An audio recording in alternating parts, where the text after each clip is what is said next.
Pirates lived like kings on stolen treasure, right? Free men sailing under black flags, eating exotic foods plundered from Spanish galleons, sleeping in comfortable quarters between adventures. That's what the stories sold you. But how did pirates actually eat, sleep, and work in the middle of the ocean? They knocked biscuits on hard surfaces just to watch the bugs crawl out before eating them. They shared a communal rope covered in human waste because that's all they had for toilet paper. They worked 16-hour shifts while slowly starving on provisions that resembled leather more than food. This is the raw truth about how pirates actually lived day to day in the middle of the ocean. A floating nightmare of weevil-infested food, sleepless nights in rat-filled hammocks, and back-breaking work that never ended. Pirates built their crews on lies. They sailed into port towns, spreading stories about fresh food and freedom, promising desperate sailors that life under the black flag meant eating all the fresh food you want, all the liquor you want. Entire merchant crews abandoned their ships to join pirate vessels after hearing these recruitment pitches. The promise worked because merchant sailors lived on scraps, mess groups sharing single buckets of boiled beef without even getting individual plates. Merchant captains earned commissions based on profit margins, so feeding crews cheap, barely preserved food increased their personal pay. But once you signed on with pirates, escape became impossible. The freedom lasted about 2 weeks, just long enough for reality to set in as the ship sailed beyond sight of land. Those recruitment promises became sick jokes as pirates discovered they'd traded one form of misery for another. The floating wooden prison they now called home would become progressively more disgusting with each passing day. Fresh provisions spoiled, water turned slimy with algae, and the crew realized they'd been trapped in a survival situation that would test the absolute limits of human endurance. The democratic voting systems pirates used emerged from practical necessity to manage groups of desperate men who had nothing left to lose. When you're facing months at sea with deteriorating conditions, keeping the crew from murdering the officers or abandoning ship requires giving everyone a voice in their collective misery. Pirates elected captains and voted on major decisions because shared desperation demanded shared control. The first 2 weeks at sea created a cruel illusion of abundance. Ships left port loaded with live chickens for fresh eggs, cows for milk, and actual vegetables that hadn't been pickled or salted into leather. Pirates enjoyed fresh meat, cheese, and produce while these supplies lasted. The chickens provided eggs until they were slaughtered and eaten. Cows gave milk until food stores dwindled and they too joined the menu. For those brief initial weeks, pirate recruitment promises seemed genuine. Then, biological reality took over. Fresh food spoiled, rotted, molded, and went rancid as the weeks dragged into months. What remained formed the foundation of maritime survival: hardtack and salt meat. Hardtack, also called ship's biscuit, consisted of flour, water, and sometimes salt, baked multiple times until it became nearly inedible. For long voyages, these fearsomely durable squares of flour and water dough were baked 4 times rather than the usual 2 and prepared 6 months before sailing. The result earned nicknames like molar breakers, sheet iron, and tooth dullers. But hardtack's jaw-breaking consistency was just the beginning of its horrors. After a few weeks at sea, the biscuits became inevitably infested with weevils. Even under ideal storage conditions, they easily attracted weevil larvae or maggots, earning another popular nickname, worm castles. Pirates developed desperate coping mechanisms. They knocked biscuits on solid surfaces and waited for bugs to crawl out before eating. Some dropped hardtack into coffee, letting weevil larvae float to the surface where they could be skimmed off. Others simply ate in darkness to avoid seeing what they were consuming. The weevil infestation followed a predictable cycle of horror. Bread beetle larvae fed inside the grain, invisible until conditions turned warm and damp. Then they multiplied rapidly with adult beetles, small reddish-brown insects between 2 and 4 millimeters long, appearing in large numbers. When infestations peaked, the soft centers of grain were eaten away, causing entire biscuits to crumble into dust filled with insect debris. Salt meat presented different but equally revolting challenges. The standard maritime diet included salt beef, salt pork, and dried fish, all preserved through brutal processes that destroyed any resemblance to actual food. Beef was salted or dried until it resembled black oak. Sailors often carved salt beef into buttons and belt buckles because it had become harder than wood. When HMS Salisbury salted pork in India, crew members discovered that by the time they had been in salt about 2 months, you might have put a whole piece in your mouth at 2 mouthfuls. The meat was so overprocessed it disintegrated, which occasioned a good deal of grumbling. As conditions deteriorated, cooks masked the taste of rancid meat with whatever herbs and spices remained. But no amount of seasoning could hide the fundamental problem. Pirates were consuming food that had passed beyond spoilage into something approaching biological waste. Pirates attempted rest in conditions designed to prevent sleep. Most crew members slept below deck in common areas, crammed into hammocks suspended from ceiling beams. The traditional maritime hammock measured 6 feet long by 4 feet wide, barely enough space for a grown man. In naval vessels, regulations allowed 14 to 20 inches between hammocks. Pirates likely had even less space as ships prioritized cargo capacity over crew comfort. The sleeping quarters resembled floating dungeons more than living spaces. Pirates slept in the ship's hold among barrels of rum and supplies, in areas that were dark, cramped, and usually smelled of tar and salt water. The berth deck, where sailors strung hammocks, had ceilings perhaps 4 feet high in the middle, creating a congested mix of men and belongings where even sitting up straight became impossible. Personal belongings were limited to what fit in small sea chests, and privacy simply didn't exist. The physical constraints paled compared to the biological nightmares sharing these spaces. Pirates slept surrounded by rats, lice, cockroaches, and fleas. The wooden slats harbored insects in every crack and crevice. It was not uncommon for rats or mice to be found in the beds and bedding. Bedding made of straw attracted additional vermin, creating ecosystems of parasites that fed on sleeping humans. In better weather, crew members brought bedding onto deck to shake out bugs and air it, but during storms this was impossible. Soaked bedding led to outbreaks of influenza and pneumonia. The watch system made continuous rest impossible. Ship operations required dividing crews into rotating shifts, with 2/3 of men always on duty. Pirates slept during 4-hour watches, then worked 8-hour shifts, repeating this cycle indefinitely. Shouted orders and pounding feet echo through the ship all night.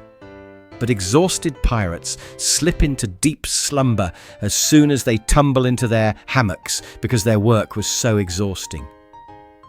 The hierarchy of sleep revealed the brutal class system aboard pirate vessels. Captains enjoyed private quarters with actual beds, writing desks, and sometimes personal libraries. Officers had small, windowless cabins with bunks fixed to the hull. Common crew members got hammocks in communal spaces, competing for rest in conditions that resembled medieval torture chambers more than sleeping quarters. Pirates faced backbreaking labor that never ended, complicated by their deteriorating physical condition from poor food and inadequate sleep. Sailing ships required constant maintenance to remain afloat, and pirate vessels, often captured merchant ships pressed into new service, demanded even more attention. The work was skilled, dangerous, and relentless. Daily ship maintenance consumed enormous amounts of human energy. Crews spent hours splicing cordage, trimming the sails, sounding the hull, making small repairs, or cleaning the deck. Everyone had assigned chores beyond their specialized roles. Men toiled through their days, scrubbing decks, making repairs, and cleaning their blades and sidearms. The work was both technical and physical, requiring knowledge of complex rigging systems while performing back-breaking manual labor.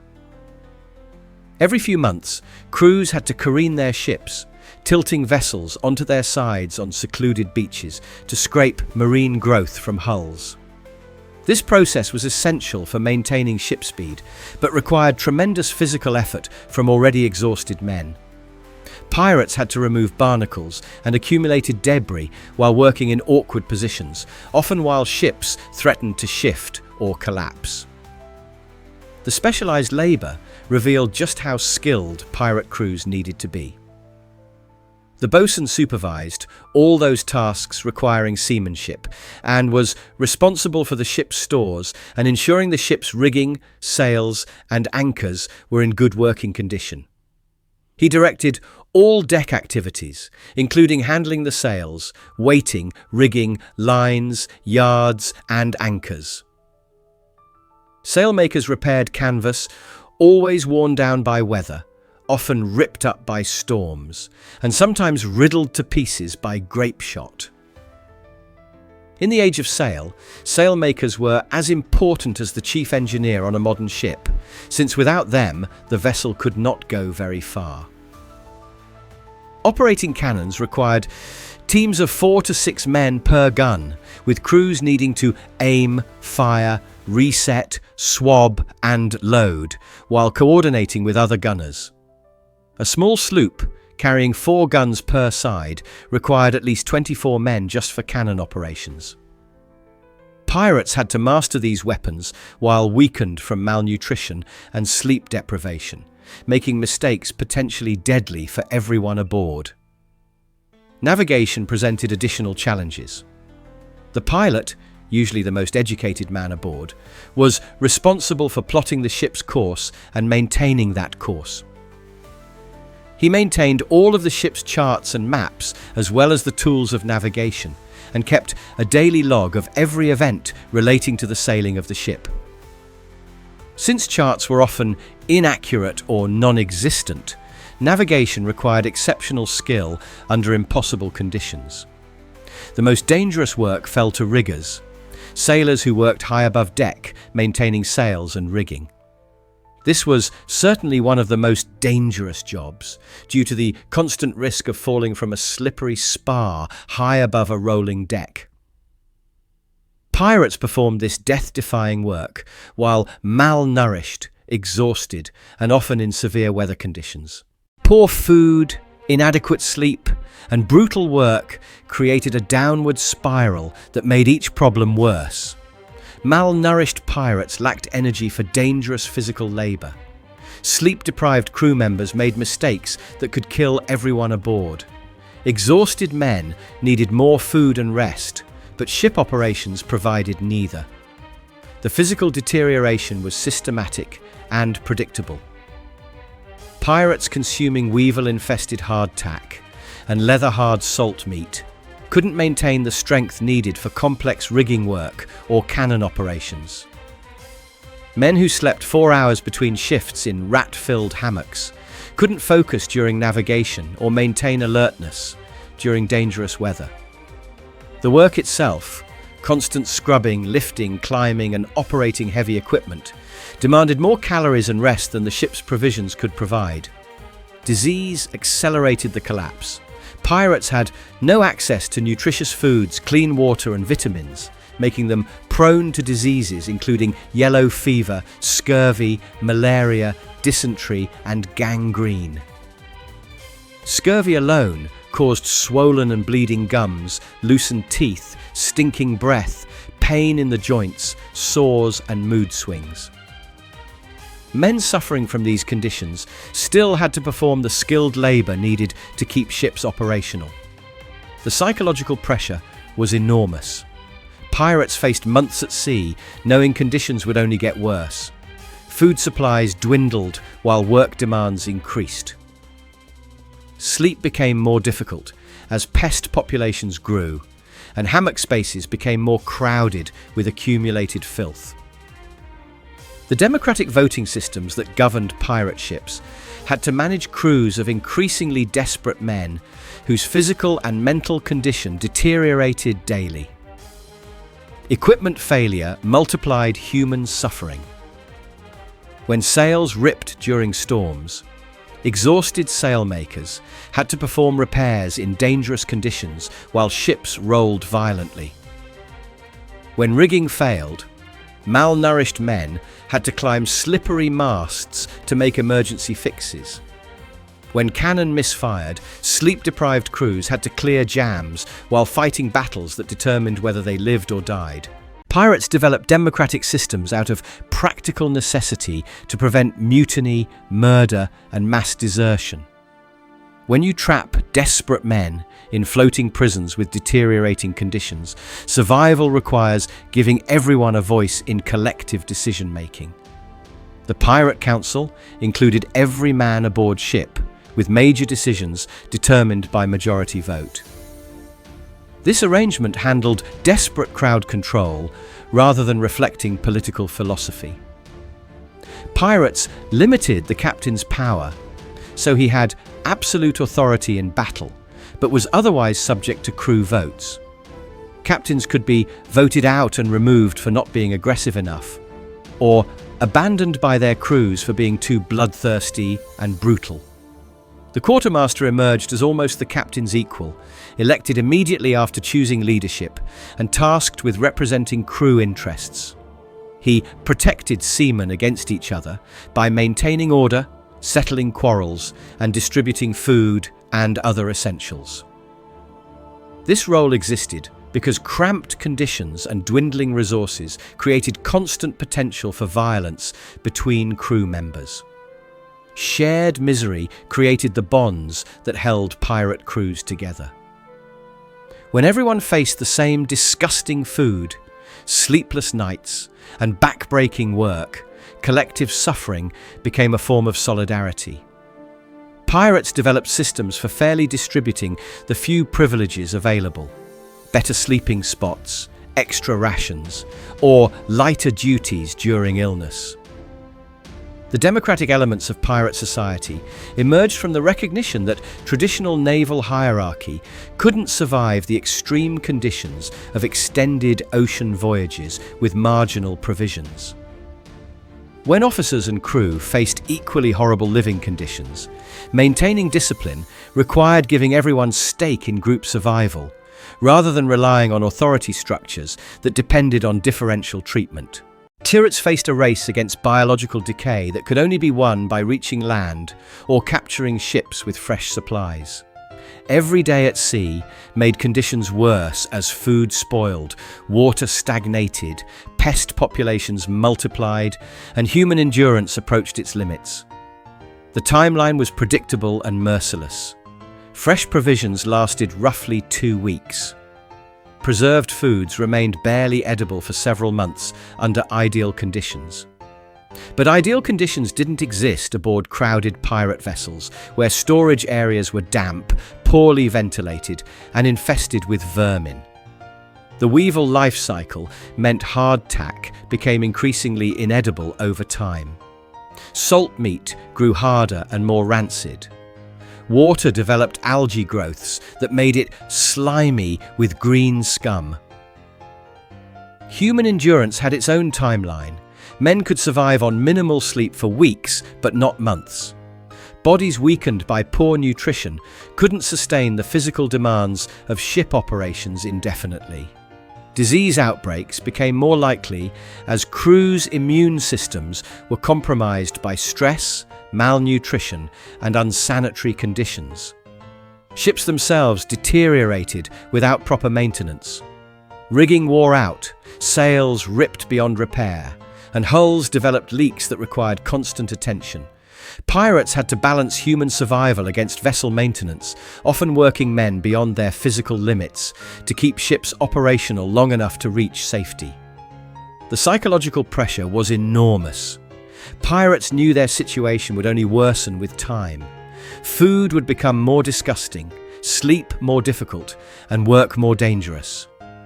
The only solutions were finding land where they could resupply and rest, or capturing vessels with fresh provisions and better equipment. This desperate race against time explains why pirates were often ruthless in their attacks on merchant vessels. They needed food, water, and supplies to survive the conditions they'd created for themselves. Pirates sought treasure, but they also desperately needed basic survival supplies. Every successful raid reset the clock on their floating nightmare, providing temporary relief from the biological decay that otherwise would have killed them. The pirate life that stories romanticized was actually a series of desperate escapes from self-imposed prison sentences. Men chose this existence because the alternatives, naval service or merchant sailing, were often even worse. Pirates traded one form of misery for another. Gambling that shared suffering and democratic decision-making might give them slightly better odds of survival than the hierarchical brutality of legitimate maritime service. The ocean stretches endlessly in every direction. No land in sight, no rescue coming. Just you, trapped with dozens of other desperate men in a wooden hell that reeks of human waste and rotting food. Your stomach gnaws at itself as you knock weevils from mouldy biscuits that could break your teeth. Your hammock, 14 inches from the next man's, crawls with lice and rats. Your hands bleed from rope work, but the sails must be maintained or everyone dies. You voted for this captain yesterday, and tomorrow you might vote to abandon him on some god-forsaken island. This is freedom, the freedom to choose how you want to suffer until the sea finally claims you or you reach land and start the cycle over again. Every story you've ever heard about pirates was a lie. The real freedom of pirate life was simply the freedom to starve, freeze, and work yourself to death alongside men who understood exactly what you were going through. That's the truth about pirates that no romantic tale will ever capture.